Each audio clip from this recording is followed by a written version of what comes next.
yesterday, by the way, Matt. This Me one. too. Yeah. Yeah. Cool. Yeah, should come, I think, by next week. Yeah, Hopefully before the show. Got it from Sweetwater. Yeah, I mean, I use it for on. the rinse mixes. Are we on? We're on. Hold on. We're on. All right, guys. We're on.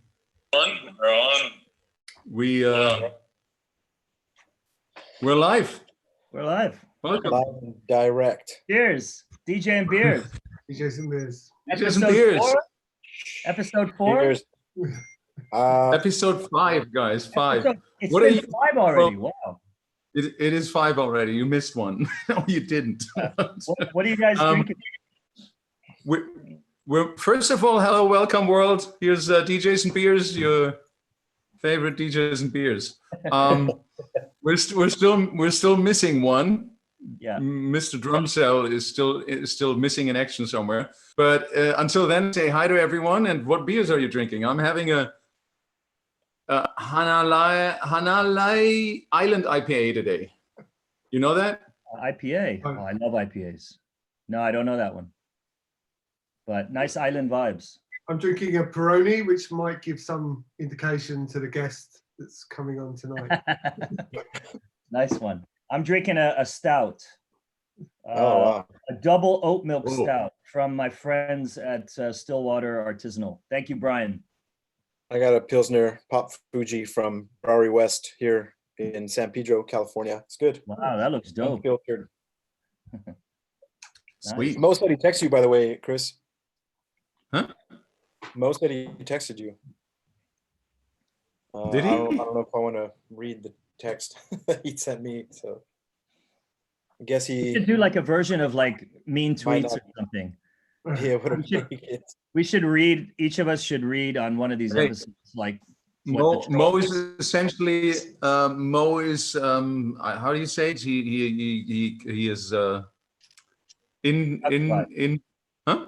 He's occupied right now. He's occupied right now, and he's going to join us later. Okay. Yeah. So that's what he said. So do we have a secret guest?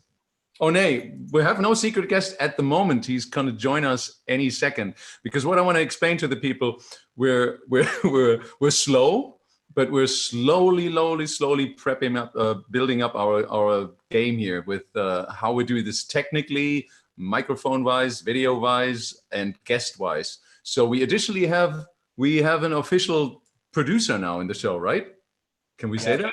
Yeah. Yeah, I think so. Andy now, hello Andy, he's somewhere in Berlin, is basically the producer, and he is in charge of the secret guest that he should put into our participant list any moment now. And until then, let's talk about the last week. How is everything? How was your week, Chris? I think I'm in day 41. I had a great week. I probably had the busiest week of my life so far, especially definitely of the busiest week of the lockdown. And it's great weather outside, so that helps a lot. And things are good. Yeah. Today I Good cleaned up busy a or little. bad busy? Huh? Good busy or bad busy? Good busy. Good busy. Good busy, really good busy. Like it's a lot of good things, a lot of things to do and new things to learn. That's the most amazing thing, especially like things like this, like streaming to restream, to do the Zoom, to this, like these are all things to learn. I've been working on a lot of music again. I've been doing more of the club mixes and stuff like that. So it's been a good week. And I'm preparing, I have a stream on Saturday again, and I'm basically preparing music for that as well. And have some other little new features in my rave cave. Are you still doing the marathon sets in your stream, or are you limiting it to like 2 hours? I every time I want to limit to 2 hours, and I end up doing it like 6 hours, was it? Both 6 times? hours. Wow. Yeah, both times 6 hours, but somehow these 6 hours fly by so much quicker than you were in a club somehow. I don't know, maybe because you're just sitting here and the rave cave is very comfortable. Down. Yeah. I think you should add more graffiti to the rave cave. Yeah. So like every week we see the background, we see one new, I don't know. True, I should Something. change things around. maybe bring in some graffiti artists. I mean, you can't see it, but there's way less dust today. Yeah. So I was really vacuum cleaning everything and stuff. It's pretty clean here now. Nice. But what about you guys? Matt, have you worked on music the last week? What have I been doing? I've been doing this remix for Chris, finally, which I think he asked me over a year ago. I finished 2 remixes for David for Truncate. Wow. Actually now just being mixed. But yeah, this one for Chris has just been sitting here now for a few days. You're a machine. And yeah, I'm just trying to find the time. When I can find the time, it works. So, but it's not easy with the kids and everything else going on. But yeah, I'm usually working at night, so just doing a few hours here or there. I've been cleaning and I came across something that I wanted to show you, Matt. I'll be right back. Yeah. By the way, we have a secret guest here. Oh, here she is. No, there. Where do I have to point? I don't know. Hey, secret guest, please wow. hide your identity. We don't know who you are. What's that? What did you show? It was an LP that I did in 2010, The Machine. This is a really cool project that Matt did. That like it's like one of those like secret weapons that I pull out and play every once in a while, and everybody runs up. They're like, "What the fuck is this?" Nice. And not a lot of people know about this, right? It was very kind of under the radar kind of thing. Very. I'm your secret stalker, Matt. I know you are, Chris. Since years. You know what I love about it, Matt? The cover reminds me of like the artwork and the visuals remind me of like the On You Sound stuff. Yeah, record covers. It's designed. It's very similar. It was designed by this guy Misha Hollenbach, who does this fashion label Pam Perks and Mini. He's also like a visual artist, and he did the logo, and he did. We did a gallery show in London as well with the art, and Joe Clausel played. He actually remixed the whole album. Wow! Send me that, please. Back when we had money. No, the artwork is beautiful. Yeah, no, super nice. Amazing. Dave, how was your week? Really busy actually. Every week we keep talking about the remix contest, but it's finally over. I picked the winner and the other winners for the compilation, so that's all done. The winner's some kid from South Africa, but he lives in London. His name is Kai Van Dongen. He did a really dope one, so he's going to be on the vinyl with Matt, Josh, and Lauren Flax. And I've just been getting that stuff ready, getting everything prepared for the digital release, for the vinyl, getting the artwork and mastering. So it's been pretty good, keeping me busy for sure. Did you get your inspiration back to make some music again? Because I saw your tweet. You're like, long. I know, and honestly, listening to all the remixes actually did inspire me a bit. So I haven't written anything fully yet, but I've definitely have some ideas down now. So it's sparking some inspiration finally. It's been too long. And what about you, Ali? What have you been up to? Just sorting out my financial situation, to be honest with you.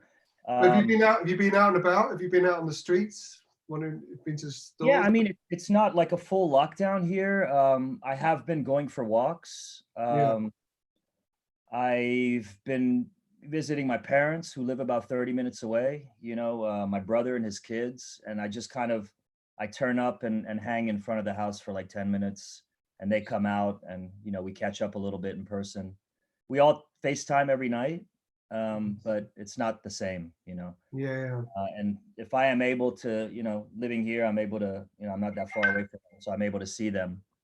And so I try to make that effort, every couple of days or so to keep myself sane. But other than that, just like cleaning, organizing, watching cool documentaries. I'm watching a lot of cool music documentaries.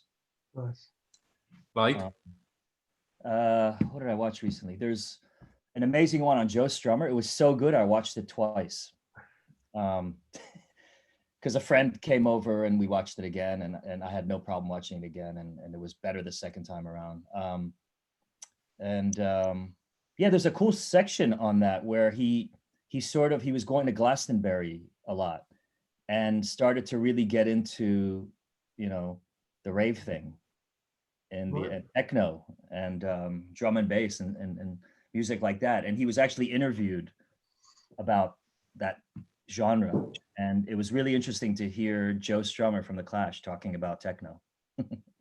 You know which documentary I saw recently is the Metallica one, Some Kind of Monster. I know it's That kind one, of old. that one's a classic. Yeah. I just saw it. It's amazing. It's so good. It's so interesting, these people. Really, really interesting. Wasn't it? It's been a while since I've seen it, but I found the scene where Lars Ulrich auctions off his stuff. His And art, in the yeah. beginning, he pretends to be like really sad and sorry that he's auctioning off his stuff. And in the end, he's sitting there like, "Oh, I want more money. I want more money for it. Let's more money." And it was really like, whoa, this is so revealing. It was his art, right? Huh? He's an art. He paints on the side or something. I think he was auctioning his art, right? It's I don't know something like that, yeah. I don't know if it was his own art. I don't remember that. But there's some really cool paintings. Or he's a collector. Maybe he was auctioning off some of I think them. it's collection stuff. I put all your real names, your artist names in now. But by the way, secret guest, do you have a beer? Otherwise, we'll kick you out again. All right, but it's not a Corona, right? No. That's a great mask too, a secret guest. I don't think By the way- anyone's gonna top Miss Kitten though with the Aphex Twin mask. Yeah. Someone can top that. Matt Matt chose the secret guest this week, so Matt, you're the only one who knows. Matt, how was your week? Any music documentaries that you watched?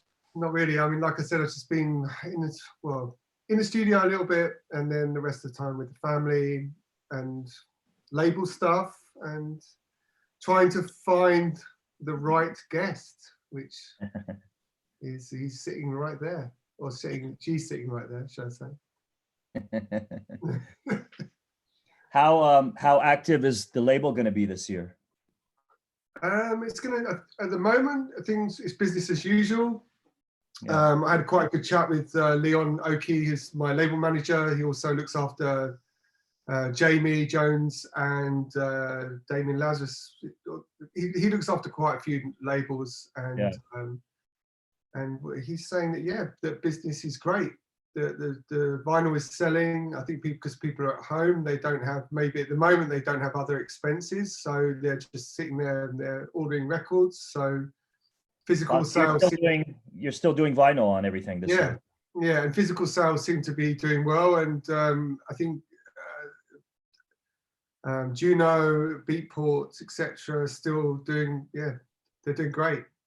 Great numbers. So do you think vinyl sales are going up during these times? I think so. I've got a friend, John Martin, who I work with on the Quiet Village stuff, and he works for Stussy in the UK, and he said that that people are. He works for the web store side of the business, and he said that people are just buying like crazy, and I guess people at the moment, people are at home, maybe for some people they're going to be able to go back to work. Maybe money's not an issue at the moment, so maybe they're actually treating it like a holiday, even so they don't have the other expenses they usually have, like traveling to work or going to pubs. So Wow. Yeah. How many you have? 2 side labels or?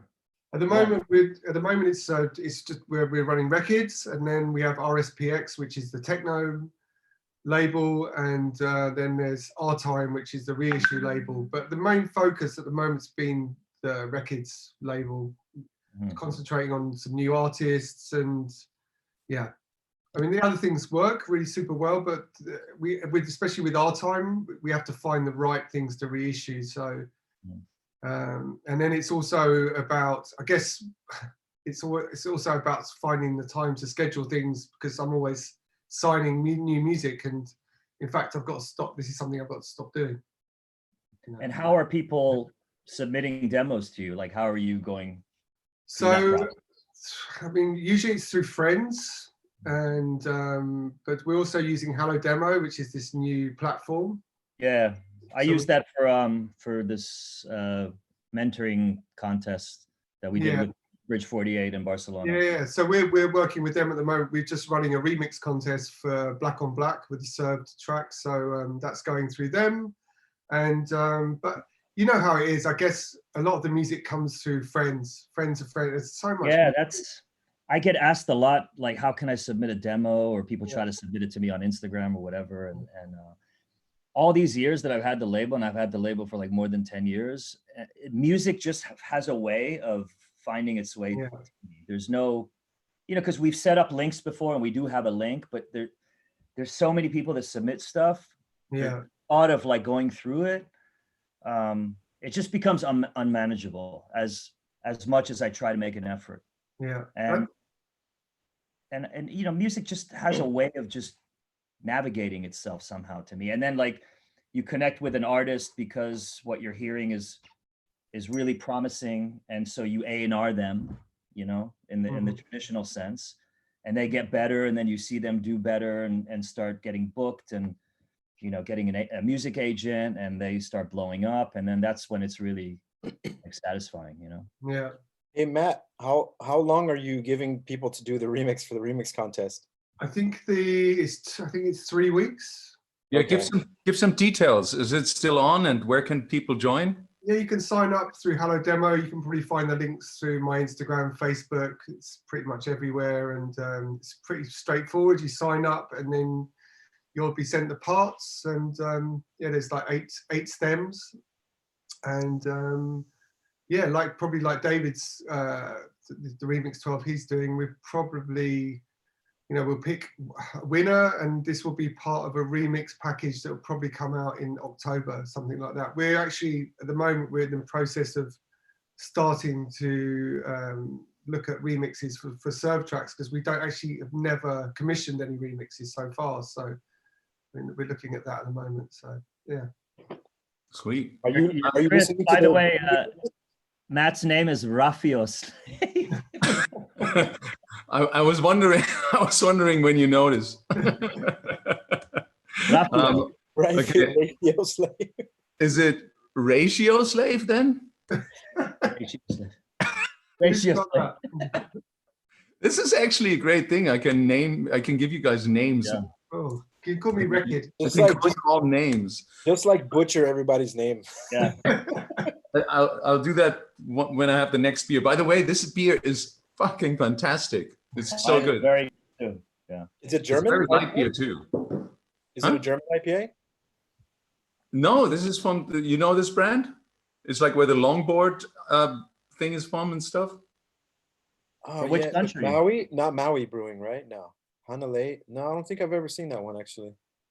I've seen it everywhere in every store in LA. When I went shopping, I see these kind of beers. Oh. Doesn't Look familiar. Well, I'll have another one with the next one. Maybe you recognize it. For all our live viewers, thank you for tuning in. As I mentioned at the beginning, we upped our game a little, and we have Andy in the background monitoring our social medias, basically wherever we are.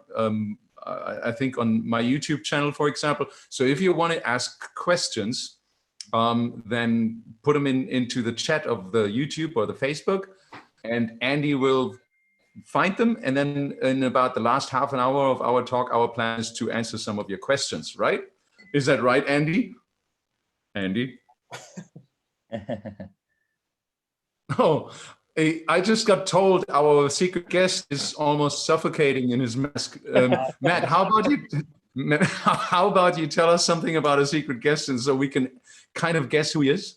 So this guest, I met this DJ producer back in 2015. We both played as a party on the coastline of Tuscany. He lives in Barcelona, and you can probably guess who he is. I know. I'll put his name in. I'll put his name in. Oh no, I'll put his name in. I think that's a good thing. Like you put the name in, and then bam, you take the mask off.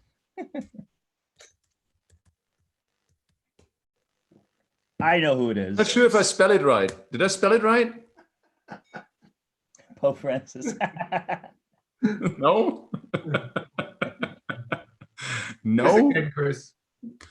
Hold on. Oh, I have to type You know, more. it's Does anybody know? old school producer. I know, yeah. Should I say it? Say it. Oh, Marco! Marco Farioni, yeah. You spelled it wrong, by the way. Ah, Did I spell it wrong again? Ciao, Am I- Marco. I was about Ciao, to die. bello. I was about to die with a mask. Sorry about that. how's it going, man? Marco, I'm spelling your name right? Yeah, no, wrong. It's the last name is it's Aone. Exactly. Fair- Everybody. fair Faraone. Fair one. Let me drink, man.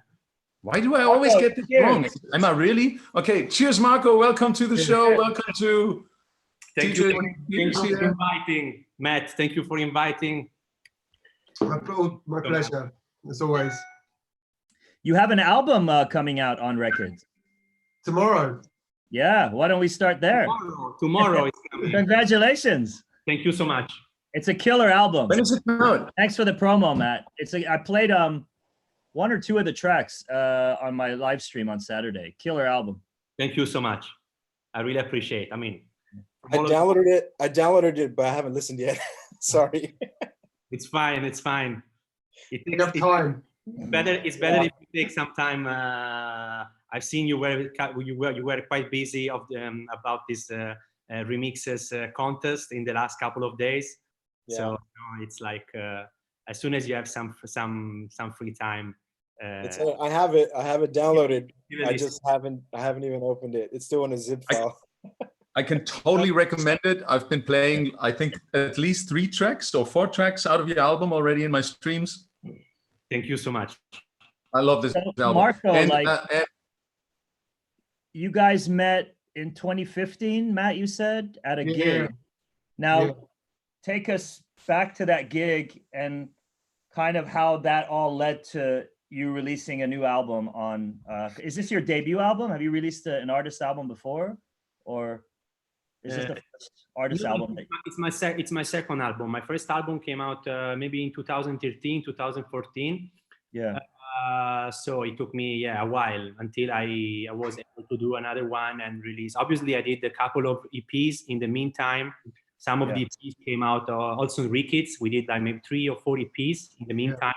And in the last year, I was working more on this project. So I think it was a time for me to land with something more important on this label because Matt gave me a lot of trust in my music and support. So when I was with the project in my hands, I said, okay, I should give it to him because it's a label I have a good relationship with, and also I have a good relationship with Matt. So it's I'm really happy that it's coming finally on the label. Yeah. And the artwork's amazing. The pictures, the photos, amazing. So yeah, it is. so Marco, you've heard us just talking about like how demos find their way to the labels. How did you manage in the very beginning when you were just starting out producing music to get in touch with artists and to get their ears? It's not that well. Actually, at the beginning, wasn't easy to send my music because I mean nobody really know me, and I'm coming from a very small town in Italy where there is not a music scene, where there is nothing actually, and there is still nothing because everybody thinks that I'm from Florence, but Florence is a city where I lived for the last 10 years. I was living more.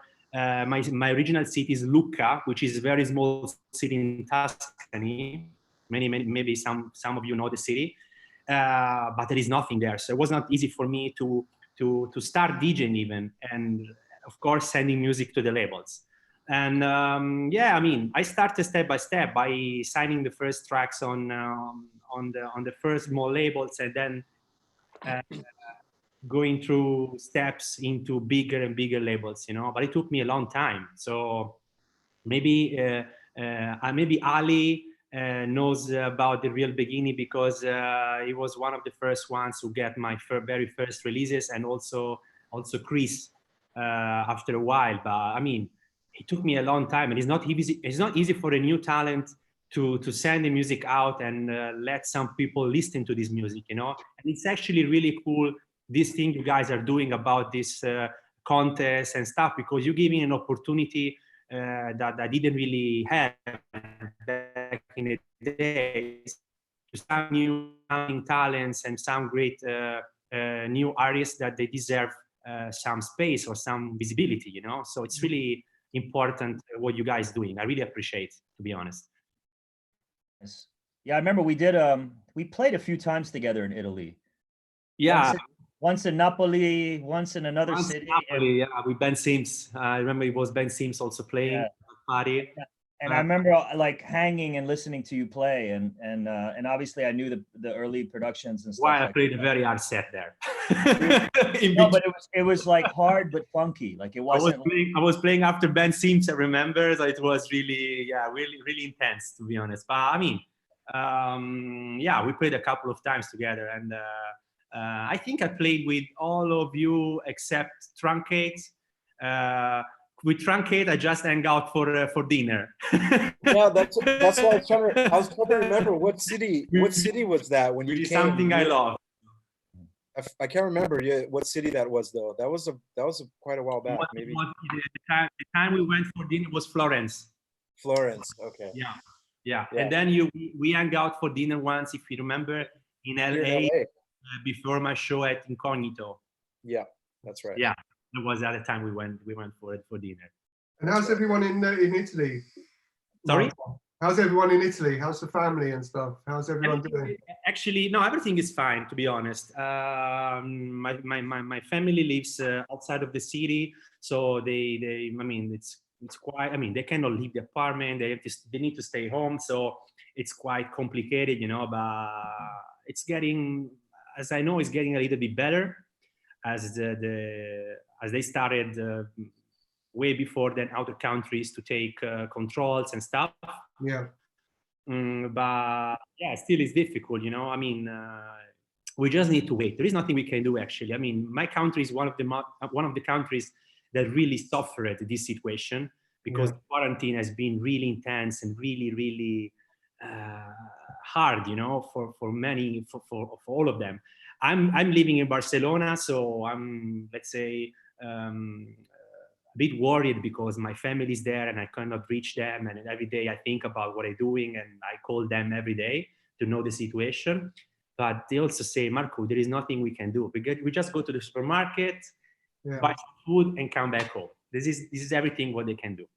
So are you able to travel to where they are right now, or what's travel like between Spain? I could be able to do, but honestly, it makes no sense, because in this moment, I can be. I mean, if you never know, you know, you never know what's gonna happen. Maybe I'm not sick, but maybe I can be sick, and I don't want to go to my family and risk that they get infected as well. You know, there is a lot. I mean, maybe you are like you really want to see them, but in this moment we need to really care about the contact. You know, so it's making not really so much sense. So I say here, I'm safe in my apartment.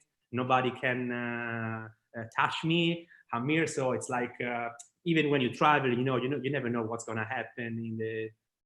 It's like I just don't feel to go for them. If it's for me, I would love to hug them now. Yeah. But I know that sooner or later I'm gonna do it. So I'm a little confused now, because I haven't been really looking outside. But are there airplanes flying, and could you basically go to an airport now and buy a ticket to go from Barcelona to Florence? Basically, not really. You need to have a specific reason. Which is maybe some of your parents are not feeling good. They go to you need a reason. So you need to call the embassy. Look, you need to call the embassy, make papers, make a couple of things to be able to travel. But you need a specific reason to do it. You know, I could. I'm still, like, let's say I'm still resident in Italy. But I can go there, but in this moment it makes no sense. No. Yes. But where you are now, do you have only your apartment, or you have your studio there too? I live alone in my apartment. I've been alone for the last 40 days, completely isolated, alone. But do you have your studio? I had my studio outside, but I had to take some of the stuff, some of the main stuff, and bring them here in my apartment, because the studio is not in my apartment. It's two different venues, different places. So I just need to go. I had to go with my computer, my 2-3 main keyboards and stuff, and I brought them here. That's it. So you're still able to make music. That's a good thing. In the headphones. In the headphones, because my headphones are like. Marco, I'm curious. You told us early on how it was to send out your first demos and to get accepted. How was it for the DJing side of things? Was the DJing coming after the producing then, or was it the other way around? No, I started DJing before.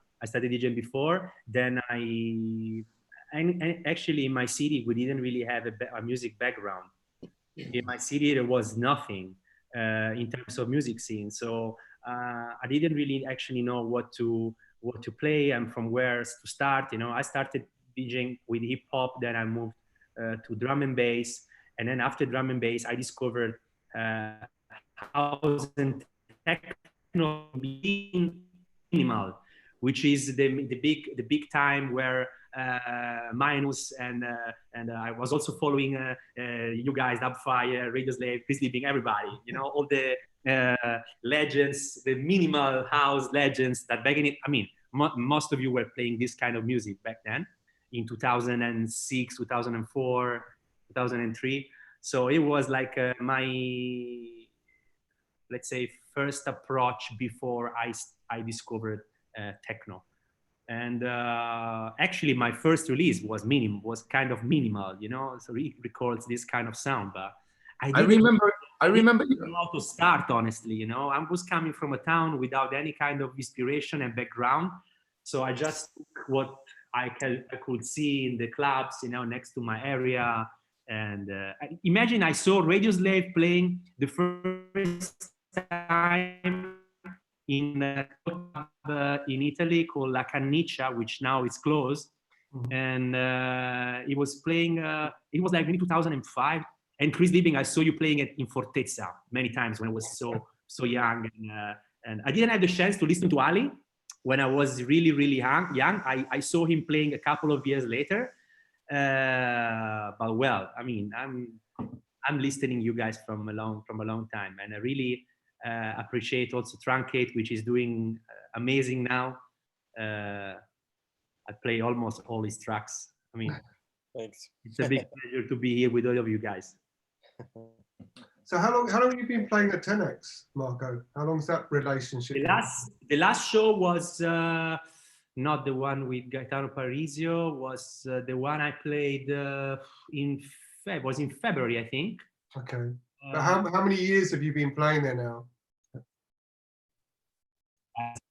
I started as a resident 6 years ago, 7 years ago. I started as like a resident playing warm-ups for all the artists. So it was like, yeah. Let's say it's still my home club, you know? Didn't we agree on putting everything on mute? I don't know how that got through. Yeah, go for it. Marco, now I understand why you're so versatile in your music styles, that you can do like housey stuff, techno stuff, you can do drum and bass stuff. Now I understand that. The first record that I ever heard from you, where the first time your name came up, I don't know the name, but it had this really soulful male sample in it, and I loved it. It was so extremely groovy. Let's say my music development was really, I changed myself so many times, like getting inspiration from so many different moments. Marco, were you a weekly resident or a monthly resident? Obviously, I mean, I was a monthly resident. Monthly. I was a monthly resident, but back then I was resident of other clubs. I was resident at clubs like Kama Kama, which is also kind of famous. I was resident at Frau Marlene, which is also another club in my area. And then I was resident every Friday. So I did a long residency in between where I started until when I was 21 years old. What would you suggest to young artists like you? It sounds like you were doing like these stepping stones and going through these phases of different clubs and residencies. And I think that's an extremely amazing school for a DJ, and it shows.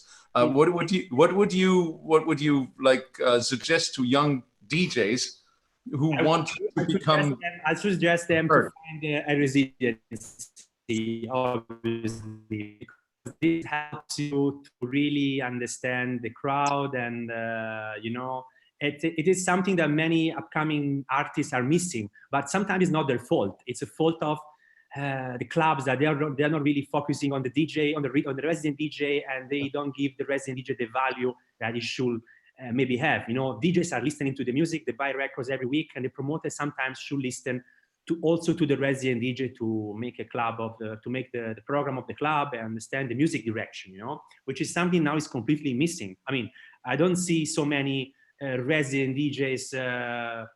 Known because they are resident of a specific kind of club, you know. It's there are always some places that they are special, but not all of them are. I mean, and when I was playing at the beginning, I had this opportunity, thanks God, and I never hide my past.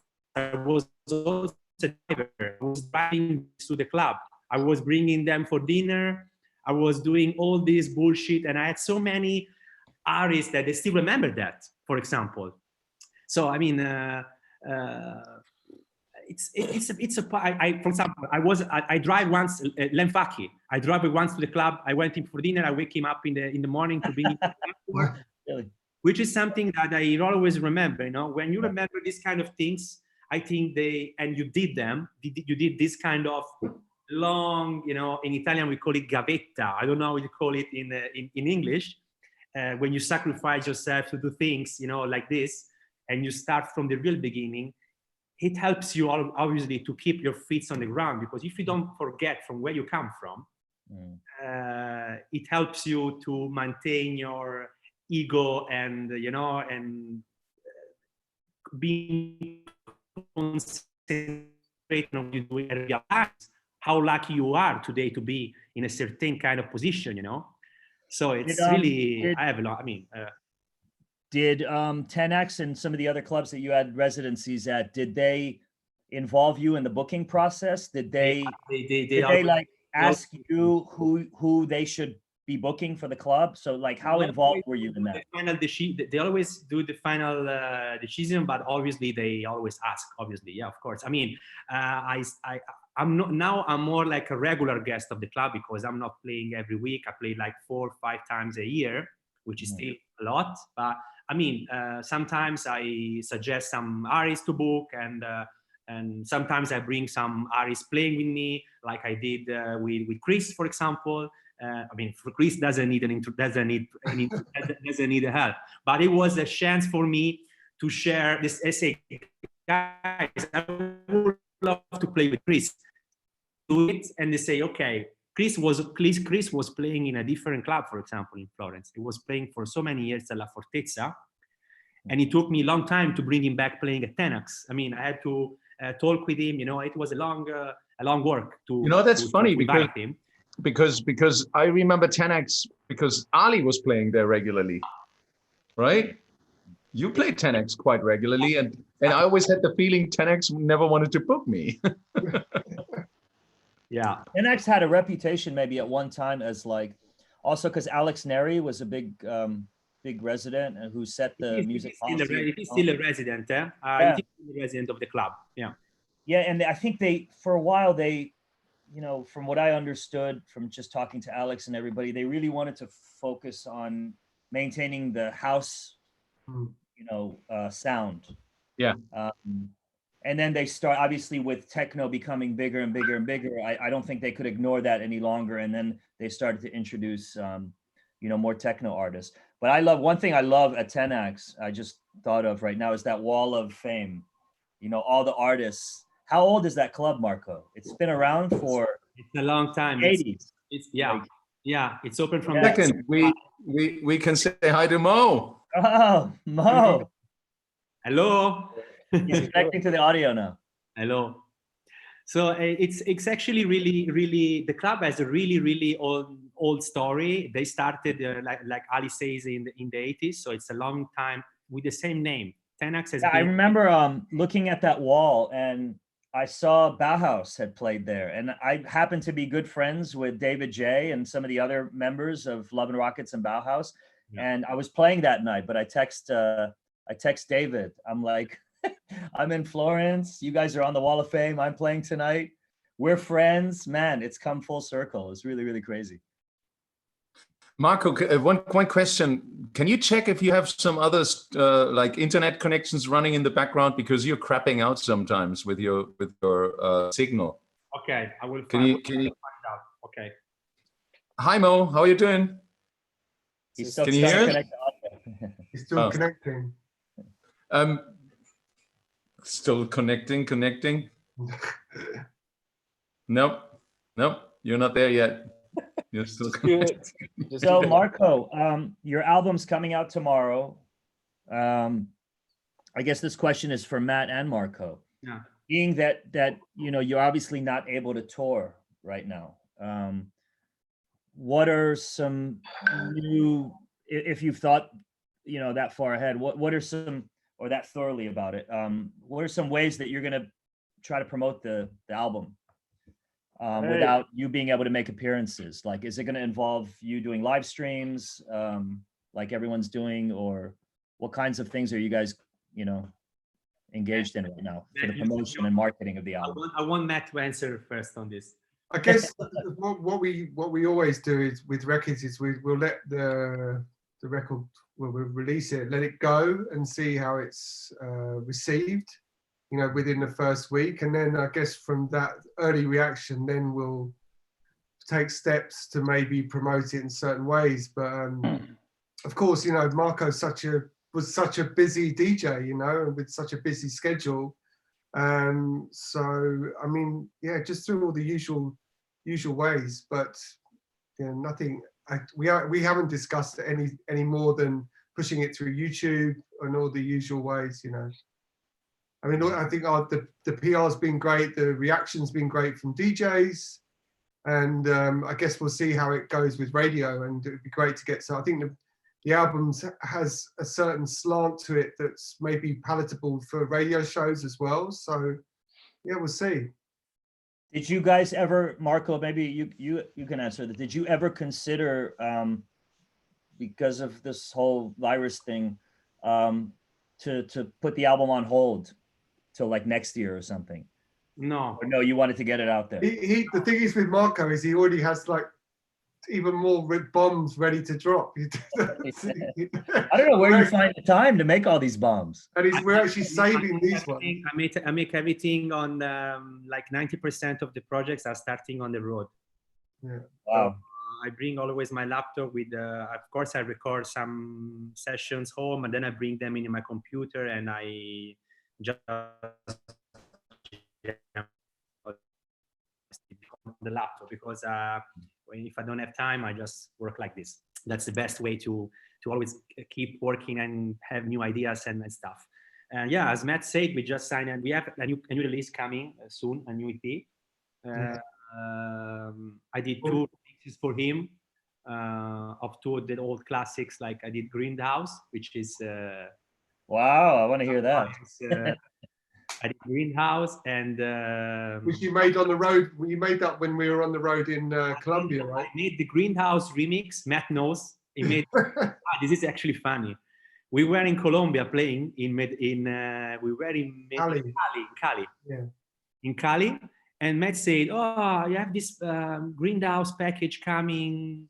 I don't know. I mean, because they always release some different remixes of the tracks, you know. So when this package came out from Blend Remix, I say, wow, this track is.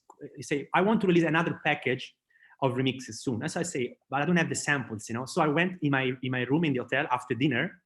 Matt knows because he knows the story.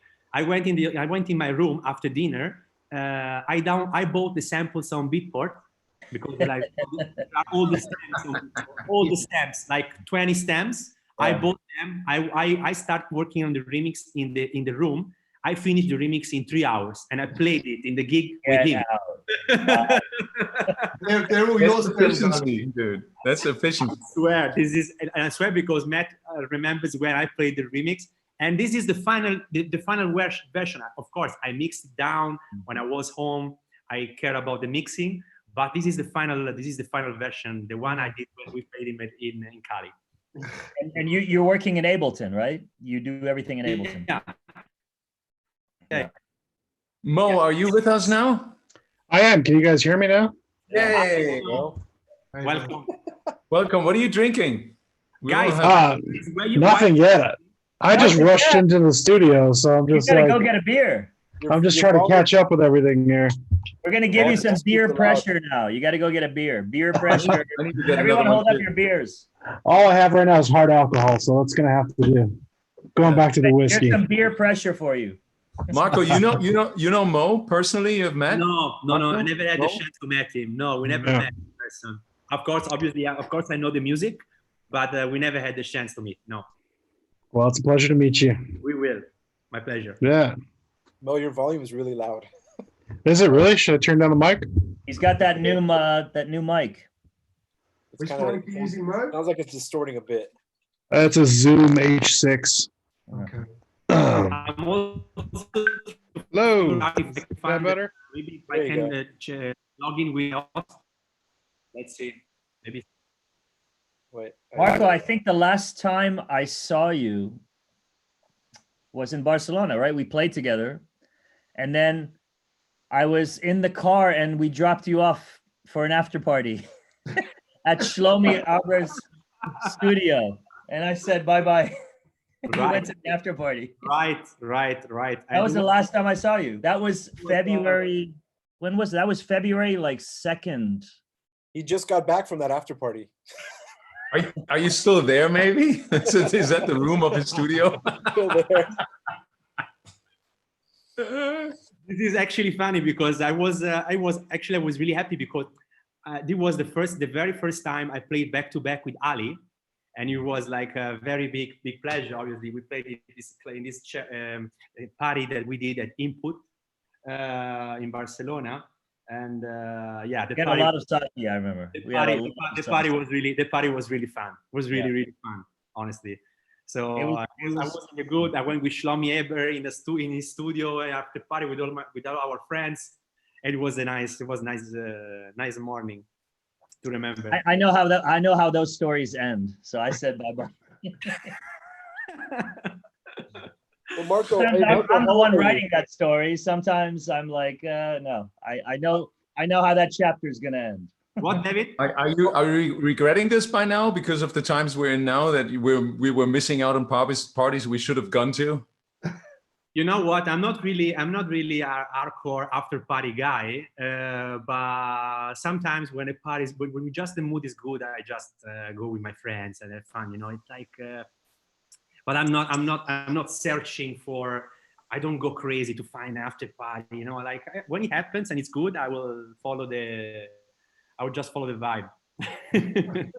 How old are you, Marco? I'm 31. Okay, 31. that makes sense. You lucky bastard. Sweet. I'm almost 32, but I say I'm 31. When did you feel like you've made your kind of first little breakthrough? What age were you then? It was when I started to travel because of some music I released. It was in 2010. Wow. 2010 was let's say the beginning of my career. I released my first record in 2006-7, but it was nothing so important to let me begin. So yeah, 2010 I started, and let's say the last 2-3 years they've been the best 2-3 years for me. When you were really young, were you into like the techno scene coming out of Naples with the stuff Reno was doing, Gaetano? Italy had so many Carola. influences. Italy was very influenced by different kind of music, as you know, because you've been working with Angels of Love for so many years. You know, back in the days, there was a big house music scene. I'm 31, but I still remember the stories, and I told with all the promoters about what they were doing. You know, Italy was they had a very big house music movement also because of Angels of Love, and a very big techno community. The techno Naples guy, Rino, Gaetano Parisio, and all these Marco, you know. So yeah, actually the country has been influenced by different sounds, and it is still, you know, because in Italy, I mean, all different clubs, they do different kind of programs, you know, they don't do like specific techno or specific house music. They book a bit of everything, like Tenax do, but also the other clubs. So, and it's cool because more artists, more people, they can have opportunity to grow up, and yeah. I mean, for me it was good because I was playing a bit. I'm still playing a bit of everything, but I used to, like, it's part of my background. So who's an Italian name, producer and DJ that you're really watching? Like, you think they're going to be like the next big? Is there anybody right now that's on your radar? There are many. There is this new guy, Francesco from Florence. The alias is Earth Collision, that I just did a remix for David, for Truncate.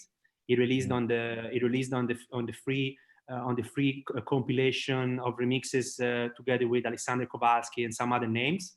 And it's a guy I did an EP together on BS1 some time ago. And also there is this guy Mattia Trani, which is really good. His father used to be a very old school legendary DJ in Italy, Marco Trani, the father.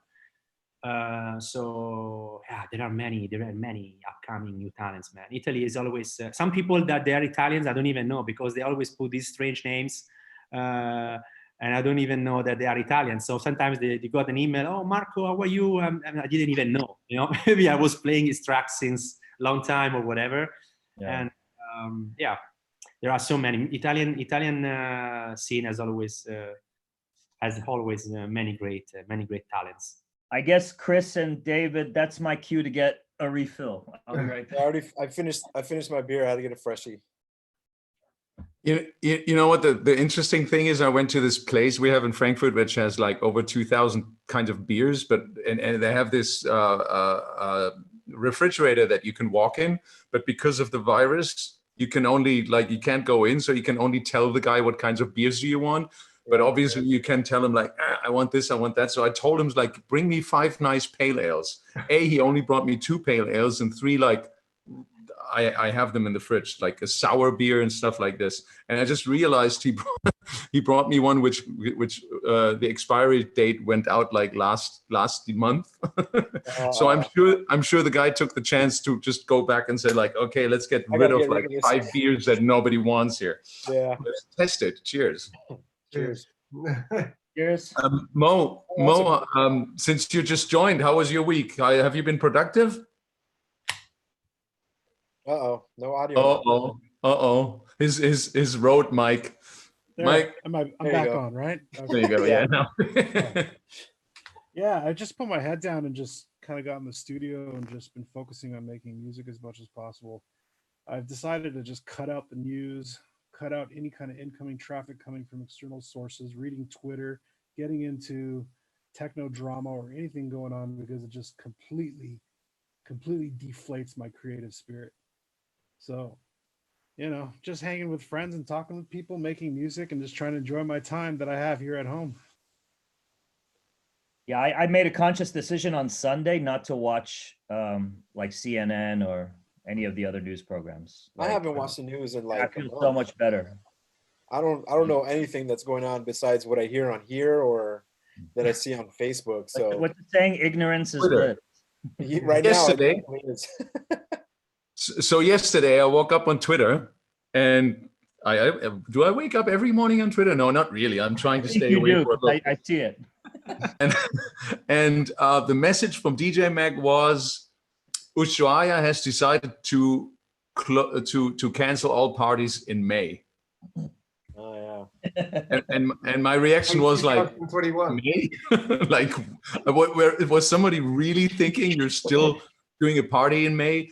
And so I kind of replied to this and say, like, was anybody still serious in thinking to do a party on Ibiza this summer? Are you seriously considering this, like that they're only canceling it for May?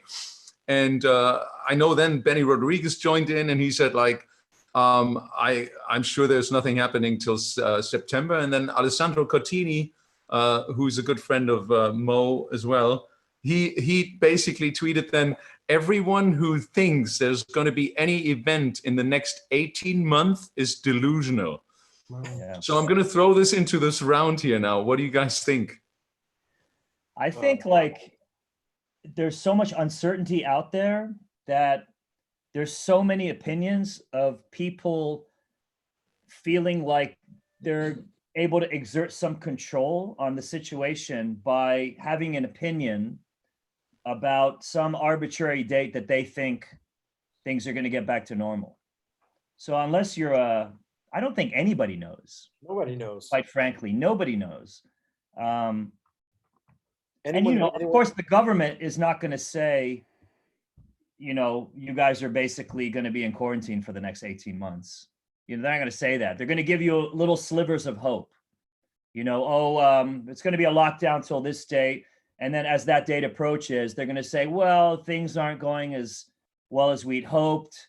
It's going to be a bit longer. Otherwise, it would be pandemonium.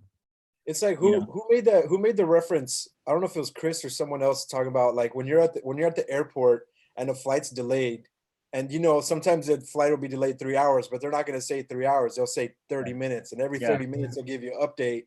That way people don't flip out. That's the phase we're in. Great.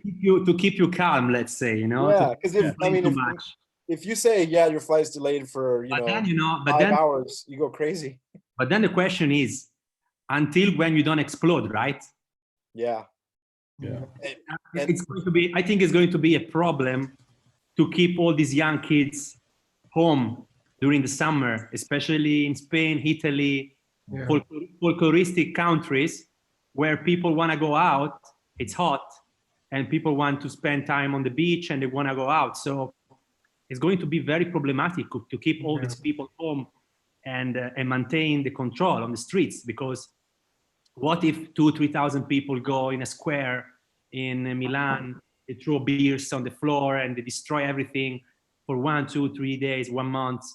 You need to keep this control. And how can you keep this control? By military stuff on the streets? Yeah. In the summer? In the middle of the summer? Now the people can say, okay, it's a month, it's 2 months. Yeah. Okay, I'm going to suffer a little bit. I'm going to watch some movies and spend some time. But we need to consider that a lot of people are not working. They have no money. And I hear stories in my country, which is really affected by this problem. It's a very catastrophic problem. People have no money. And as soon as the companies, they reopen and they restart working, who knows how many people they can be able to go. I mean, they will get back at the normal job, or maybe they're fired because the company has no enough money to pay the people working.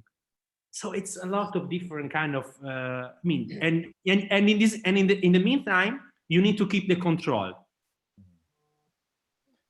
So let's see what's gonna happen. You know, honestly, I'm very optimistic in this sense. Not that we're gonna open tomorrow, but I'm very optimistic because there must come a solution very soon. Otherwise, it's difficult to maintain a control in this situation, you know? Do you think we'll open in some capacity before there's a vaccine? I have an optimistic vision. Some people will say I'm crazy, and I understand because everybody has a different opinion. But I believe in July, beginning of August, there might be something, which is not meaning festivals or big parties or wow, crazy things, but something, you know, maybe you're now sounding like the woman at the counter saying like, we're going to be boarding in the next 30 minutes, knowing it's going to be in 5 hours. And you know what? Well, you know why I say this? Because if this is not happening, means that 1 month before some catastrophic event will happen in the society. You know, I mean, people going crazy. It's really, I mean, I'm telling, I mean, I know my country, I know the people. It's really difficult to maintain. It's really difficult to maintain the control of you the guys people. are really social. The Italians are so social, and keep them hunkered down like that for long periods of time. I can't imagine. Even in Spain and France, you know, I talk to my friends there, and it's people. You know, it's different in America because Americans aren't that like, you know. You live in Barcelona, you know. Social people, you know, in comparison to Europe. So it's, I don't think culturally it's having as much of an effect, you know, with Americans as it is with Europeans. And I can't imagine what that must be like for all the Europeans out there. But what do you guys think, assuming it'll restart in some limited capacity, what do you guys think that will look like? What will that landscape look like? I mean, I'm talking to a lot of chef friends of mine and listening to a lot of podcasts by chefs and people in the restaurant and hospitality industry, and everybody's wondering, and nobody knows, everyone's wondering what a restaurant experience is going to look like. And it makes you think about what a club experience is going to look like. Is everybody going to be wearing masks and gloves? And you know, you got a little hole in your mask to sip your beer or drink or what? Like, what is that? What does that new normal look like? I personally think there's going to be beyond like the clubs and bars and restaurants opening up little by little to like small capacities. There's going to be a whole renegade scene for sure that are going to be throwing parties like in the forest super far away. That's going to be super hard to get. And there's going to go illegal and underground again. I think so, for sure. I mean, Dustin was on the show last week, and we had a chat this week, and he was saying that there are parties happening in Berlin already. Yeah, but it makes no sense.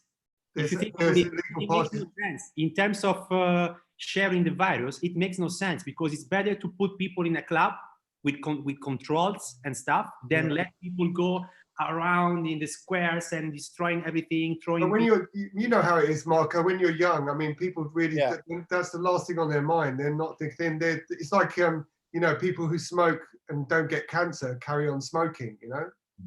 So it's the same with the virus.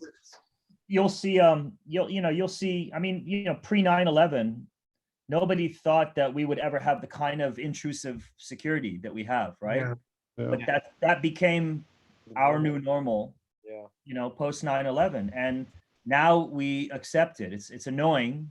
In certain countries, it's more annoying than others, but we accept it. And maybe the new normal with going out until there's a vaccine is everyone getting their temperature checked, everyone having to wear gloves and masks, or a combination of those things. I don't know. Do you think people will do it? People, I guess this is the question for the fans who are watching.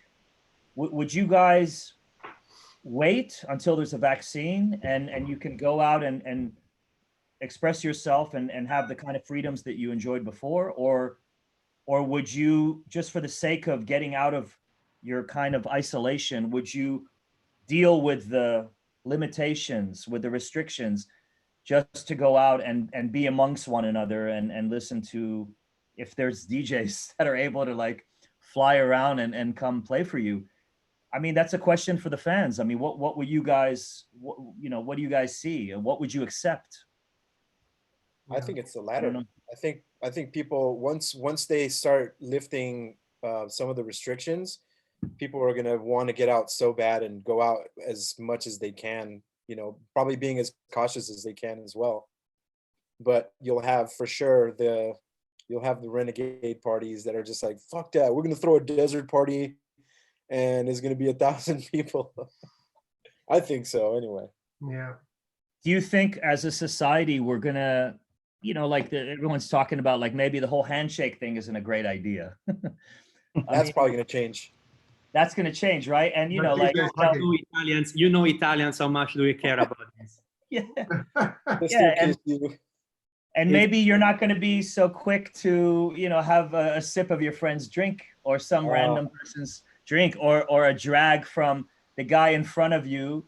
If you're playing in a club where, like, you know, the audience is right there in front of the DJ booth, you know, I can't tell you how many times somebody gave me like a joint, Yeah. Like maybe you're gonna be like, yeah, next time, Next time. or in a past life. I don't know.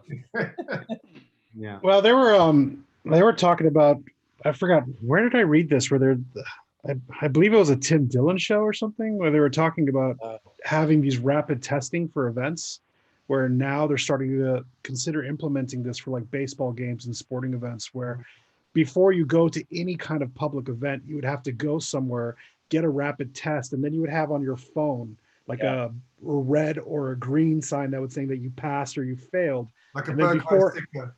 And then before entering the club, you would have to show them the phone that you just got tested 2 hours ago and that you're negative and that you're allowed to come into the club. And then that would allow people who do not have the virus to come in. But of course, that would require these tests being reliable in the first place and available. Yeah. Reliable and Also, like, available. and how do they know that it's your phone? That's the other. Well, yeah. It's like, what if someone just snapped screenshots of the picture of the, I don't know. Yeah, no, they were talking about that too as well. They were kind of discussing all the different types of like having your picture ID right next to the test or whatever the case may be. But of course, there's always going to be people who abuse the system and find ways to get around it. But Exactly. I think in general, if you really consider it, I think the majority of human beings really kind of want the best for everyone. You want to be safe. You want to be somewhere that's safe. And we might be surprised by how many people actually follow the rules, because it actually has a greater effect on humanity than just sneaking into a club and trying to scam somebody. Yeah, you know what I mean? I don't think governments are going to give humanity the benefit of the doubt, though. They're going to. Well, I'm not talking about I think- government in particular. I'm just talking about the fact of putting it up to people to be honest enough to say, hey, if you want to come to this party, just go down the street to the rapid quick test place, get the test, get the check. You're healthy anyways. It's not that much. It's maybe $3 to get the test or $5 or whatever it costs, and then just come into the club. I think it's going to be more like go to the local clinic and get that chip put into the back of your neck. I mean, They will not make a test for everybody. We're gonna get the backs of our necks scanned. It's it. That's Okay, going to you're be the clean. vac. That's the vaccine. They're just be like, yeah, why is it going in my neck? Ah, don't worry about it.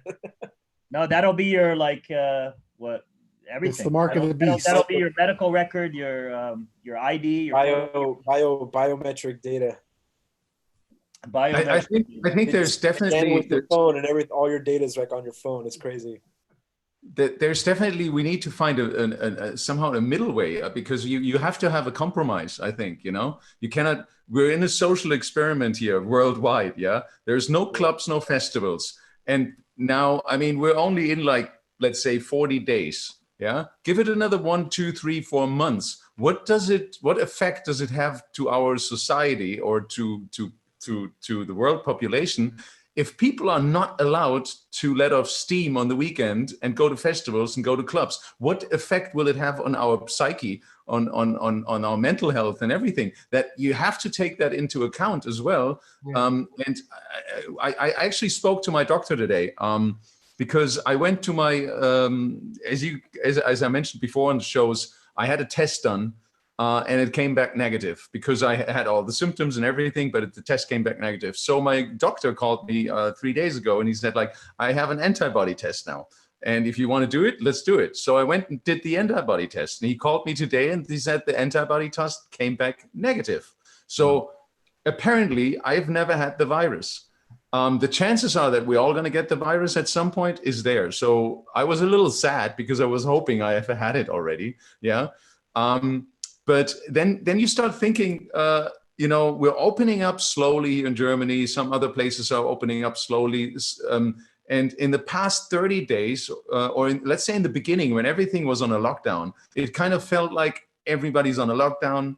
All right, you're doing your thing, you're on a lockdown. Now when it's slowly starting to open up and people start to work, some very against their will very much, because there's always already reports on German television where they interview people who work in department stores. Well, department stores are not open, but small clothing stores, and they're terrified. They're really terrified because they're basically exposed to the virus, And but still, the parts of the section start working. Us DJs, we will be the last ones to go back to work at some point at all, you know. But society also, I feel like, needs to have these events. That's part of our culture.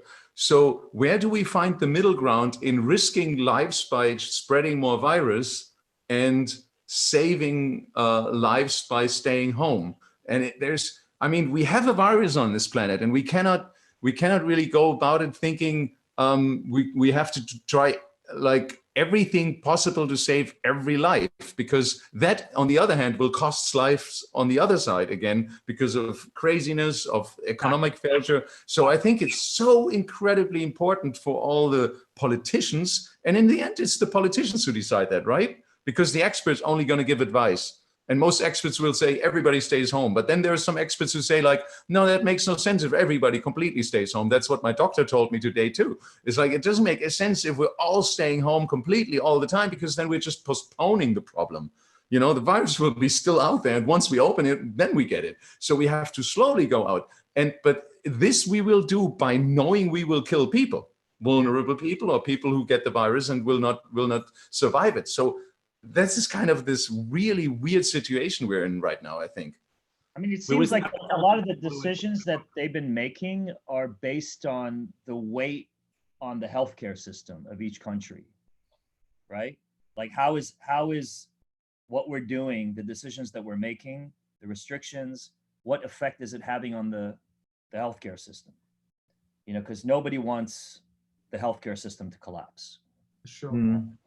And also, I know they're still testing, and this whole thing is still kind of new. But isn't it with other viruses or flu viruses? Once the temperature gets warmer, it doesn't live as long, or it doesn't live. Well, no, because I think you're seeing in warm climate areas, you're seeing that the virus is still active. Yeah, Yeah. I understand. So that's not something that I don't think they've done extensive testing on.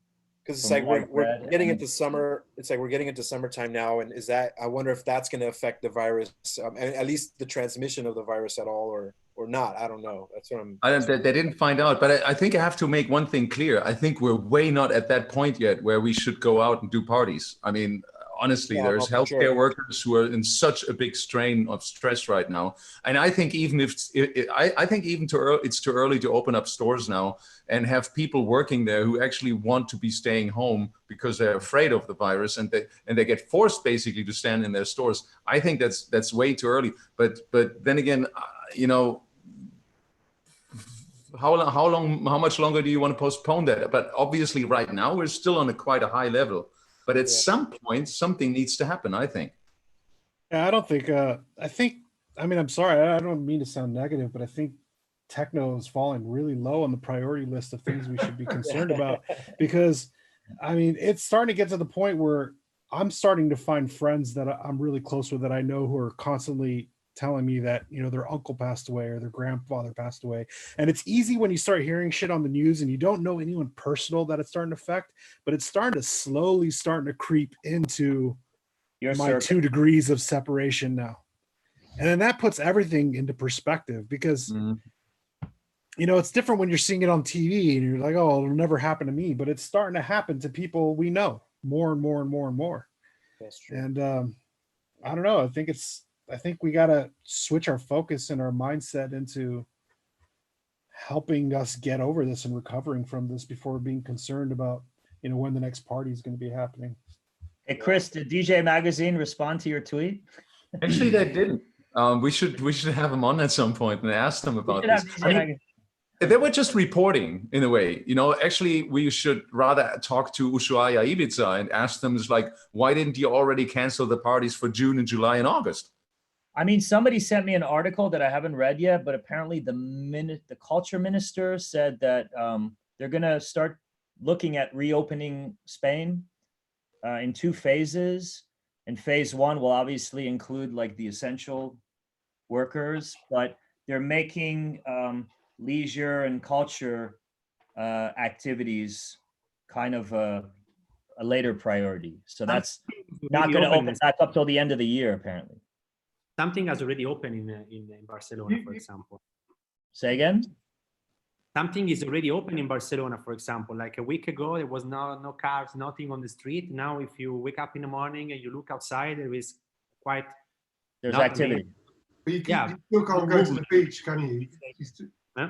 You still can't visit the beach. You still can't go to the beach, or you're No, limited. it's not possible to go to the beach. But if you have a work that you can be allowed to do, I mean, I see cars every day on the street, which something last week it was impossible to see. Like impossible. It was a completely desert, the street. Wow. From this week on, it started to gain some. I don't know which kind of work people are doing, but obviously I see more movement on the street, which is a small change, you know, like something that it's a small signal. I don't know, but still, it's like better than nothing. Let's say. Yeah. Chris, Yeah. we have about 10 minutes left. Are there any questions from people watching? I'm actually just talking to our producer. Because we're going to try to get into the habit towards the end of the show, I guess the last 15 minutes to half an hour of taking questions and eventually bringing into our little chat via the attendees list. We're allowed to have 100 attendees. So we're going to try to bring, you know, a guest in, just a random guest. Do we have that already? Join our little group. Attendees And I don't think we have it quite ready for this No. week. Right? Okay. Or do we? I don't know. No. That's future thinking, guys. That's future thinking. Okay, so in the We future, weren't there everyone yet. As I watching- say, we're slowly upgrading our game. And Marco, So for everyone watching, in the future, we're gonna bring in some random person to join our little video chat group. Wow. Yeah. And Marco, are you doing any streams this weekend then? Were you doing any DJ mixes? What are you doing? Actually, no. I just released a new podcast today on Exceed, Yeah. which is also something you did, like this small Q&A interview, something super funny. And not really. I have planned to do no, I have a mix actually, but it's on the radio in Italy. Okay. And this M2O radio, which is the main national radio in Italy, it's going on from 1 till 3 a.m. Italian time. And I think we might do a Tenax thing together, maybe in May, possibly. I think. Yes. Possibly. May 2022. no, as in a live stream through Tenax. Ah, yeah. That'd be cool. I don't want to sound negative, but I think it's May 2022. Ah, there's Andy. Hey. No, we will open the clubs straight away. It's better. Can everyone see Andy? Yeah. Oh, he hear just him, but he's disappeared gone. now. Well, we lost Andy again. Andy, come back. I think you got rid of him, Chris. No, I didn't. So for those who just joined us, Andy is joining us now, or not? yeah, come on, Andy. Come on. Guys, you're not drinking. You're not drinking anything. I'm like drunk already. I just wanted to tell you. 4:30 in the afternoon in Washington. Is that a desperado, Marco? Yeah, it is. You know what? Because I did a streaming the other day, which was sponsored by Desperados. It's good. I like it. But they sent me like 40. I woke up in the morning. They ring my door at 9 in the morning. They ship me like 40 beers. So I was like, and I just had to put one on the table or something. They ship me 40 beers. So it's my house is full of beers now. I need to. Can't turn down free booze. So anytime, welcome, Andy. What's up, Andy? Invite me. Gentlemen, good evening. Hello. What's up, man? And Andy has been monitoring our chat. How are the people behaving? People are good. Obviously, everyone has some thoughts and opinions on all the Corona chat and when things are going to be open and the rules and how desperate people are for partying. I think it's safe to say that no one has any clue what's going on, but everyone has an opinion of sorts. But maybe it's nice to hear some questions which are a little bit off that topic and, find out a bit of anecdotes or some technical info or some music questions. I have, they've all started coming in now. We've said that we're going to answer some questions, but Cool. I've got a few saved. So I'm going to go through a couple here and try and do some like round the group questions. Let's see, for each one of you guys, who was the one DJ that inspired and pushed you to start DJing yourself? That comes from Jackie Guevara. Maybe Marco wants to start off being a special guest. Did you get that? Let's say my first real, let's say, techno inspiration was Laurent Garnier as a DJ. It was a DJ I really loved because of his versatility, the way to play different stuff, always with a very good level. He's not the DJ that you call techno or a DJ you call house or whatever. He's an artist that can be able to play every different kind of music in a party. And this is, I mean, when I felt in love when I saw him playing at 10x more than 10 years ago in a party, and I was like, as I said, in love with the set. But this is, and it was like the, let's say, the spark who let me really understand that I wanted to do this kind of music and this way of changing my sound. You know, I was always like, oh, if I'm doing an house set or if I'm doing a techno set or whatever, if he can do it, maybe one day I can do it as well, you know. So obviously I love I've been following all of you guys, and I love you all. but yes, Laurent Garnier was my first love in electronic music. I kick you out of the group now, Marco. Bye.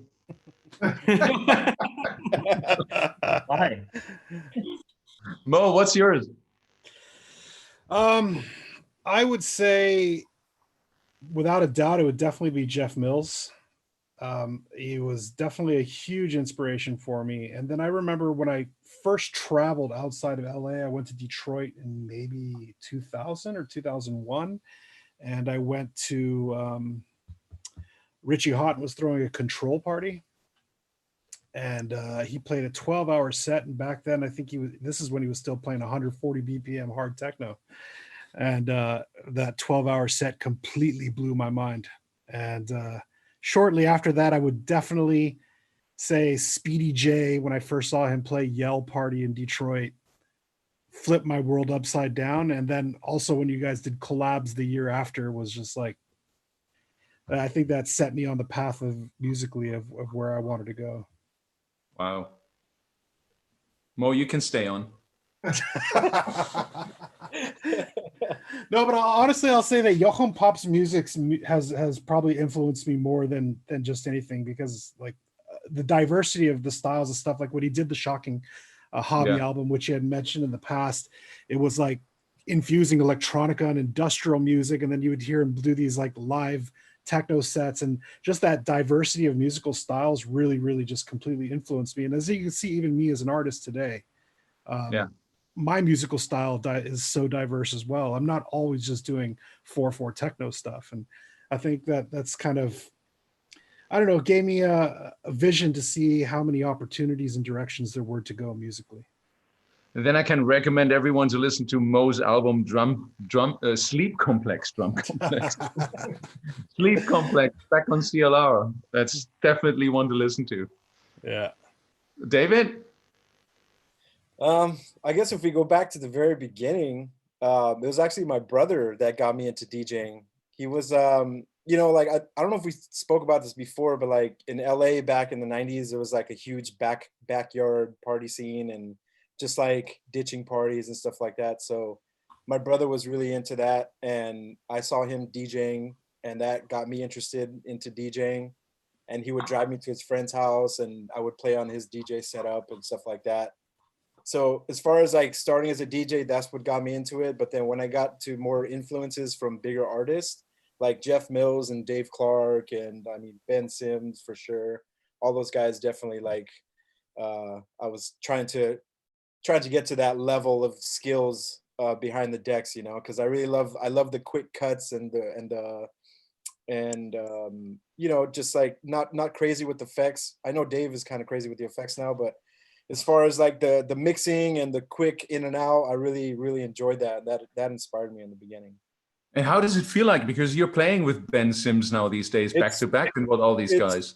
I tell Ben all the time. I was like, man, I can't believe I'm playing with you. He always tells me to shut up, but yeah. But it's still super bizarre. Like it's so crazy that I even get to, you know, play back to back with him and work on music with him. It's a trip still. Even until now, it's a trip. Yeah, amazing. I'd agree with that as well. It's so interesting. Like I've been fortunate and blessed to be able to like actually sit down and work with everybody who's inspired me and has been a part of like my musical development growing up. It's an awesome feeling. Ali? Me, Laurent Garnier for sure. I mean, he wasn't the one that got me into DJing. It was probably just like local guys who, you know, who didn't really, you know, their careers didn't extend to outside like the DC scene.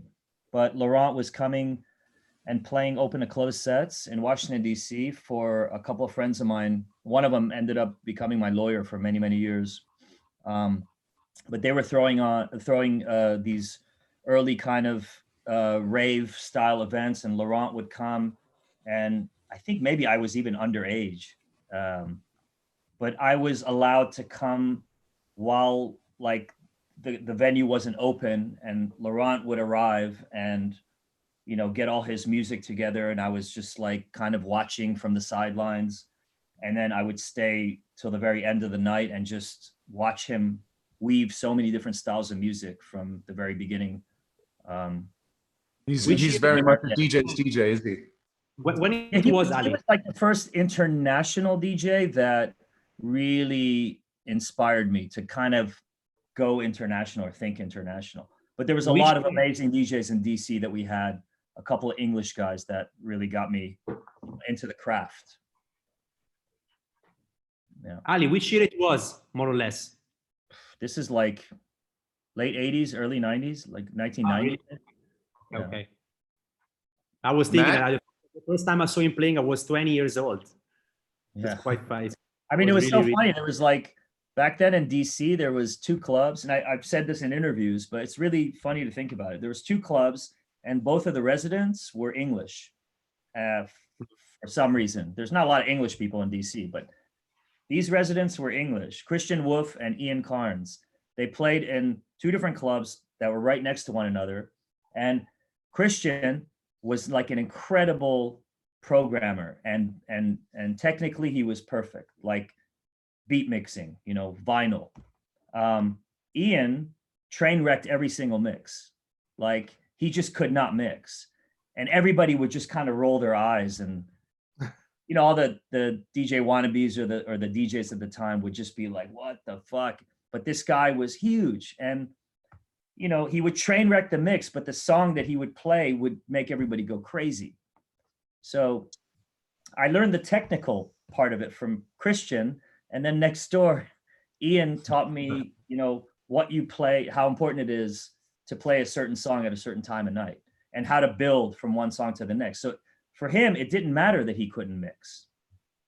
It was about like playing the right song at the right time. And they were residents there for years. But those were the 2 valuable lessons that I learned early on as far as the craft of DJing. And Matt?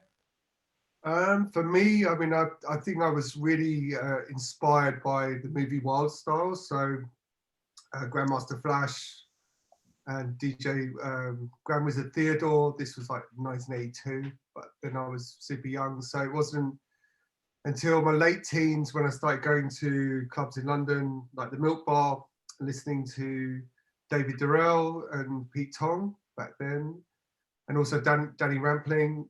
And then I was super lucky because in the early 90s, we had the Ministry of Sound, which opened, and then Larry Levan was resident there for almost, I think maybe 2 years before he died. And we used to go every Friday. So I got completely schooled by him. I was completely influenced by everything he did. He used to play tracks like CC Peniston Finally for like half an hour.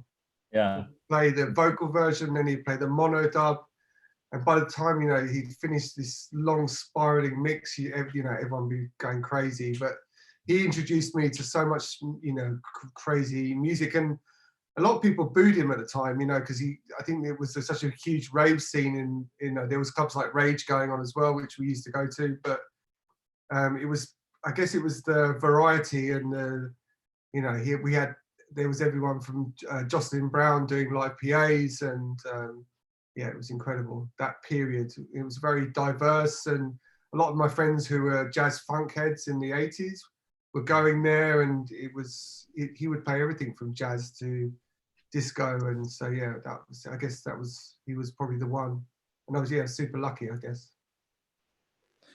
Andy, what was the question again? And who was it by? Who was the one DJ that inspired and pushed you to start DJing yourself? The one DJ, the one. And who is asking this question? Jackie Guevara. I think for me it was back in the days when in my little hometown Gießen, and maybe some are watching. Hi everyone. There was a club called Vogue, and it was open till 3 at night, and everything else closed at 1. And the DJ there was so forward thinking. His name was Serge, and Serge. And he always drove to Frankfurt to buy his records, but that was way before, let's say, acid house, techno. And he was playing stuff like Sly and Robbie and all these kind of different styles, but everything, he just played stuff that you'd never heard on the radio. And in hindsight, and I just only realized it in the not so distant past, that actually he very much influenced my kind of thinking about DJing a lot, because he just always thought out of the box. He had this great situation where he was the only place that was open at that time, so he could basically force people who still wanted to go out to listen to his music, and he used it. You know, he didn't go the way to play like this the commercial radio hits. He just played the most obscure stuff, hip hop stuff, electro stuff, and it was a really mixed crowd in that place. And I remember that really vivid, and that had quite an effect on me. But I have a second one, which I in hindsight kind of like realized more and more that it had an effect on me, and it's Danny Tenaglia. I think it must have been around mid 90s that I was in New York kind of for the first time, and I somehow ended up at, and maybe Ali, you can help me with the club names that were there. Factory or Shelter? Not the Factory, it was beyond Factory, past Factory. Tunnel. Huh? The Tunnel or Roxy? The Roxy, it was the Roxy, and Danny Tenaglia played there like I don't know, 25 gazillion hours. Yeah, he's a beast. And just also I was really very heavily into the old Strictly Rhythm sound, you know, that old Maurizio stuff from Strictly Rhythm, all these wild pitch mixes from DJ Pierre, the mixes that are like 12, 13 minutes long, Raving Lunatics and all that stuff. And I loved that stuff. And and especially Danny, he just played that stuff for like extended. And as you said, Matt, like mixing it up with thousands other stuff. And you would hear the same record basically for like 30 minutes, but still mixed up with other stuff. And I found that just totally mind blowing back in the days. Mm. Many of you said more than one artist. If I have to be honest, because you say was the first artist who influenced your music, whatever. But I started DJing because my father was a DJ back in the 80s. Oh, really? Wow. It was the very first influence. When I started DJing, I was a bit lucky because I had a very good collection from the 80s. Music from Imaginations, from Jean-Michel Jarre, the very first records. And my father was doing the top 10 in a very small local radio station. And this is where I really started to know a little bit about music. But I mean, if you talk about DJ set or being a DJ, whatever, Laurent was obviously a good influence for me. But my father came way earlier, from my real beginning. So after all this time, you're just revealing now that your father was a DJ? What? He should come on the show. He should come on the show. my father, I tell you something. My father is probably watching us right now. Oh, really? Did a good job. I can tell you 100%. Hello, And, Daddy Faraone. You're responsible for them. Papa Farone. he's my first fan, let's say. But let's say, I mean, he was DJ. Most of the people knows my father was a DJ because I wrote in many interviews, and I always say that. But I mean, he introduced me to the music, to listen to the first kind of stuff, you know. But obviously, I grew up my own musical taste when I started to go to the clubs and listen to different kind of music, and then I really understood what I wanted to do. But he was the very, very first influence. Yeah. Hey guys, if we want to go through some more of those questions, we really have to be a little bit more quicker with our answers, okay? You Otherwise, can't we have two could answers then, Chris. I think we have time for one more because we're already past the hour and a half mark. We have time for one more question, Andy. What do you say? Or Let's do it let's agree on 2 more questions and we do it quickly. Let's do a real quick fire one here. Daniela Horianga. Hypothetically, if you were never to DJ again, what job would you guys do? Brackets. I know it's second best to anything music, but what would you secretly work as? Chris, start it off. I probably would have become a pilot. I would probably fly planes somewhere. Cool. me, Marco? chef, probably. Chef, yeah, obviously. I love food so much. Come on, we do the quick answering round. That was brewery or brewer or something like that.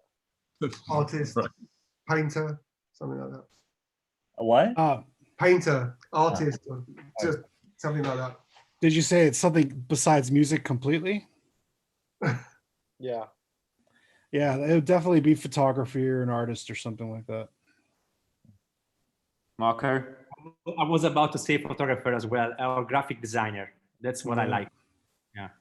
Everyone creative. Everyone sticking in the creative. Apart from Chris, pilot. Piloting is not that creative, but it's a lot of fun, I guess. I tell you. Okay, there's the buzz, the adrenaline. Jesper Lund. This is going to seem a pretty obvious one to you guys, but maybe interesting for people to hear. Are you guys suffering financially due to the missing live sets, or are you experiencing an increased income from Beatport, Spotify, etc.? So other streaming stuff and your online stuff. Maybe it just needs one quick answer from one of you guys to sum it up. No. What do you mean? Before we got like €2, now we get like 3. How does your online revenue compare to the live sets? You know, interesting for people to know how that works a little bit. Kind of a quick insight. Anyone? Music revenue is definitely not as much as what people think. And even like if you think about even like a really huge artist, like a pop artist, even off of streams, they're not making that much money. So what makes you think about a regular, like almost unknown artist like that compared to them? It's really not at all what people think. I think also a lot of for people who are just making music and maybe not DJs, I know that a lot of things have been put on hold, a lot of production stuff like that, where they may be doing music for films, production stuff. So it's equally as hard for for people who didn't have another income like DJing or touring. So yeah, tough.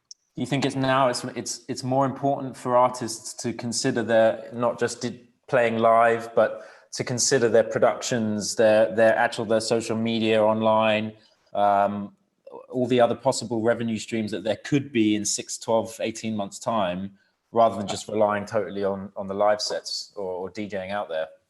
I think for me, I already started considering that a few years ago. I mean, gigs, being able to travel ever since I became a father was starting to become harder and harder. And I was already starting to think about ways to have other revenue streams, obviously still in music, because to be frankly honest with you, I've done nothing else since I was 15 years old and I don't know how to do anything else. So I started kind of getting into doing film scores and sound design, stuff like that. But even that line of work has been on complete hold since this virus thing has hit. So that didn't even prove to be a reliable source of income when all of this started happening. But yeah, it's certainly grim times right now. That's for sure. Tough times. Chris, maybe that pilot qualifications not looking so unrealistic. Okay, another quick fire one. Maybe there's some interesting anecdotes here. What was the name? Alex Ortiz. What is the longest after party you have ever made? I reckon it's got to be somewhere between Ali, Matt, Chris. Made. What is You guys that? like played at or attended? You know, I'm going to say you've ever attended or played, but attended. And where was it? And give us an anecdote. I think for me, go on, for me, Sunwaves, probably. Okay. Like I played 6.5 hours. I remember I think that year Never Dogs guys, they were hanging and they kept pushing their flight back. I don't think they were playing. They had played in Odessa. And then, or somewhere in, I can't remember where it was, Bulgaria. And then they drove to come to Sunwaves for the first time. And we were hanging and they knew I was going to do a long set. And they told me, that they have a flight at a certain time. And I kept, noticing them in the DJ booth every 6-7 hours, and they were still there and they kept pushing their flight back and they were getting more and more trashed. But for me, that was brutal. That was 26.5 hours of staying up, dancing, not sitting down. Yeah, and partying. Sunwave has got to be one of the. Does partying at Berghain for a really long time count as an after party? Because that's the longest I've done. Long time. The longest I've done Berghain is 25 hours. I've done 25 hours. I thought we did 30 hours one time, didn't we? No, I'm pretty sure we went for longer than 24 hours, dude. Matt, I'm sure you've had some kick after. I can't remember if that counts. I mean, the longest set I've ever played at Panorama Bar was like 13 hours. So that was starting at Sunday evening. But if that's is considered an after party. But I think 2007, maybe Miami Winter Music Conference, I think I lost track of what day it was. We were just out and out, and that's it. But so kind of like right now, yeah. Yeah, it was kind of like Groundhog Day, but with a lot of parties. But not particularly one party, but it just all blurred into a lot of parties. But yeah, nice. Chris. I'm not really an after party person. I can't. I don't even know, because I usually at some point I just get to the point where I just want to be in my bed for some reason. I'm just a really boring person at some point. Ali knows that. That sometimes we could like hang out somewhere and I'm just like, I just want to go to bed. I leave and then I just sneak away without saying goodbye. I know I'm terrible. So Marco was the one that didn't answer. Mine was at Sunwaves. Yeah, 2 days nonstop. In the fest, I played, but I hang out with my friends, and I didn't realize the time, anything. And the longest set was 20 hours at U60 in Frankfurt. Oh wow! 20? Oh yeah, that was a legendary club. 20 hours I actually just did a post about this yesterday. You saw that? I drove by. Look at my Instagram. I took a photo of the U60 yesterday. Chris, you were a resident there, right? Huh? You were a resident there, right? I'm sorry. Was, yeah. I actually played the club the night where that tragic thing happened, which ended up being the reason the club closed. Really? Oh, and I was actually playing when that happened, which was pretty shitty. I played not long before that on a New Year's Eve gig, and never got paid. Oh. Shall we do one more question and then we say goodbye? I saw, I don't know the name now, but I saw a question to Marco. Someone was asking who your next hot DJs are. So maybe this is a nice chance to give a shout out to some young artists or DJs, producers out there. What does you want to know? Who your next like hot tip for DJs or artists are? So who you think is a really promising up and coming young artist or DJ? I'd like to give a shout out to my homegirl Annika Wolf in LA. She's been cutting it up and Oh, doing yeah. some great music. She's really on the up and rise and doing some good stuff. Definitely. She did a remix for the contest that was good. Yeah, obviously. So, I think that question was for Marco, Mo. Yeah. I already mentioned. oh, my bad. David, you're talking about the guy from Italy, no? Sorry? You were talking about the guy on the remixes. No, what the person Mo was talking about, she also did a remix for the contest. that Oh, was okay, really okay, good. okay, Yeah. okay, But I thought the question was for everybody. Yeah. Marco, do you have anyone that that you really support right now, artist-wise, DJ-wise? Actually, on the label, I'm releasing so many new talents because this is like actually my main goal to release new talents and to put them together with establishing names in the scene. I have to say the guy S Collision, the guy who made the remix for David on the compilation, which is from Florence, is a very good friend of mine. I have this new guy Genny Richards, which he did a very good track that also Matt played and Chris. Yeah, super good. And he had the very first release on my label. I'm very proud to discover this guy because I believe he has a very good potential. And yeah, I mean, there are so many great producers. This guy Pushman, which is doing this kind of Robert Twitch kind of vibe. He sends me Mattia music. It's Trani really from good. me. There are many great artists, man. It's like so many. I mean, I think David, since the last remixes that he got, he had so many good versions and stuff. You know, I mean, he maybe discovered so many great names, and I'm sure that Matt will also discover so many great names with this new contest.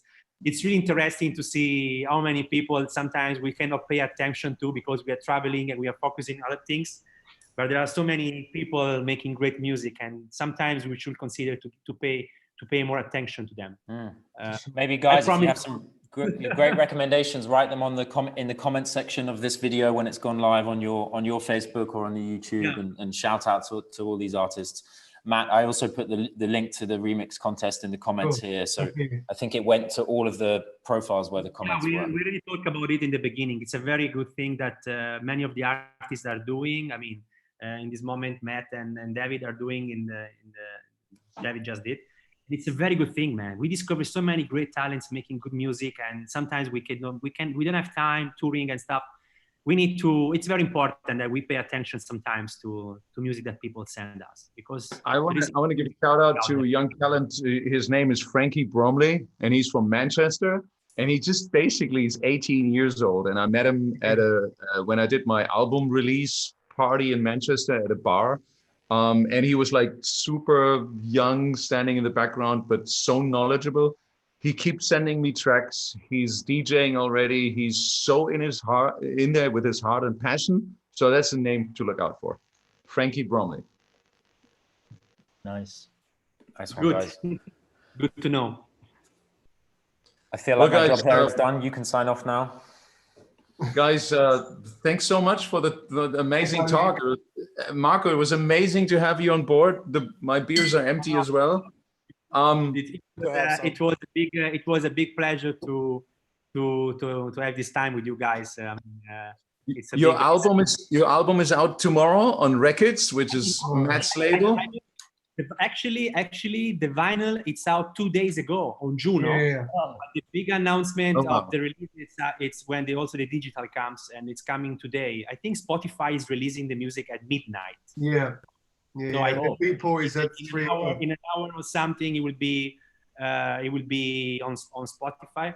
But the vinyl came out 2-3 days ago. It's already available on Juno and some of the websites. Well, consider this your album release party. Yeah. Congratulations, Martin. It's your album release party.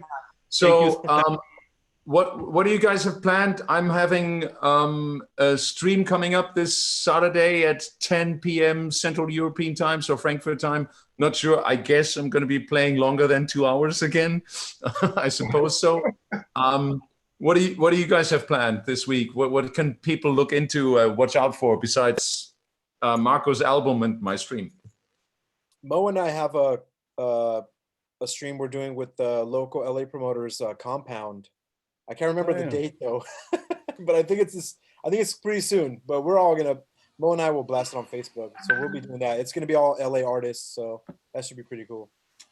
If you guys have some streaming in the next days, just let me know, because we can also maybe support in Italy by cross-posting the streaming on Tenax, which is really, we did with Chris already.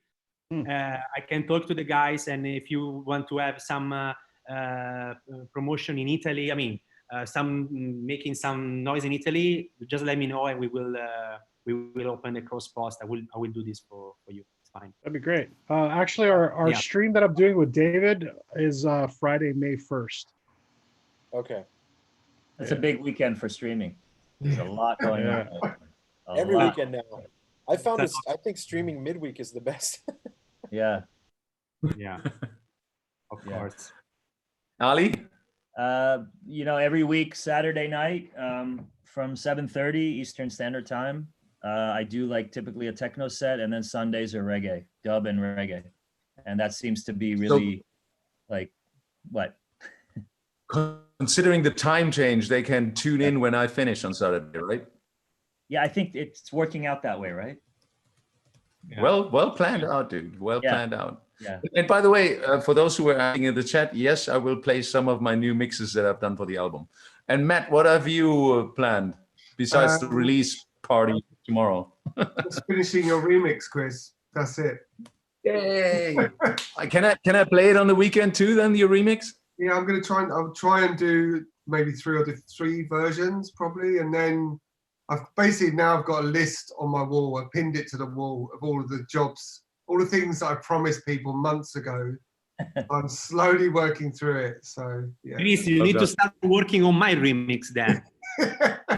I will. That's my next. Looking so forward. It's so inspiring. Yeah. Now it's official. You cannot take out of it. I didn't want to. You're on the spot. I think we should maybe ask all the people that are watching to submit topics that they're interested to get our opinions on. Andy, maybe you can collate that, and we can tackle each of those topics week after week. Yeah, guys, also who's watching now and who's watching maybe later when we load up the stream, we will probably most likely next Monday send out a post where we will include an email address where the first 100 people will be able to join the attendee list on our Zoom chat and be able to chat with us directly, and we'll take it from there. So there, as I said, we're upgrading our game here. If it's even upgradable, we're so good. I think we're getting better. We're getting better week by week. Yeah. That was show number 5. This one felt more structured. Definitely. That was show number 5, guys. Yeah. Wow. Thank you. DJs and Beers. I had DJs 2 and of Beers. Thank really you. nice IPAs. Thank you. The IPA too. Andy, thank you so much for being our producer in show number 5. I hope you're going to be back in show number 6. It's a pleasure. I look forward to it. Thanks, Andy. Great. Hearing Show your number mutterings. 6 next Thursday, 9 p.m. Tune in again, everyone. Sounds Good good. night. Thanks, Cheers. everyone. Good night. Thank you so much. Good night. Ciao. Ciao.